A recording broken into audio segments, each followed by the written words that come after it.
پیٹ میں السر ہو یا بدہضمی ہو، قبض ہو یا اس سے الٹ ہو، لوز موشن، پیٹ میں درد رہتا ہو، گیس ہوتا ہو، پیٹ کی تمام بیماریوں کے لیے اگر روزانہ فجر کی سنتوں میں پہلی رکعت میں سورہ فاتحہ کے بعد الم نشرح کی صورت اور دوسری رکعت میں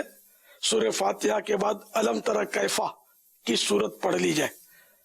انشاءاللہ پیٹ کے درد میں آپ بہتری پائیں گے۔ تو السر بھی پیٹ ہی کی تکلیف ہے، اس سے انشاءاللہ آپ کو فائدہ ہو جائے گا۔ کبھی کبھی بہرحال سورہ کافرون اور قل هو اللہ شریف یا دوسری صورتیں بھی سنت فجر میں پڑھ لیں، لیکن زیادہ تر یہی الم نشرح اور الم تری یہ پڑھتے رہیں، انشاءاللہ آپ اس کو مفید پائیں گے پیٹ کی بیماریوں کے لیے۔ اور السر جو ہے نا، یہ معدے میں یا آنت میں یہ چھالا ہوتا ہے، زخم ہوتا ہے، اور اس کو پالنا اچھا نہیں ہوتا۔ زیادہ لمبا کسی بھی زخم یا پھوڑے کو پالنے سے پھر یہ آگے چل کے یہ خطرہ ہوتا ہے کہ کینسر میں وہ تبدیل ہو جائے،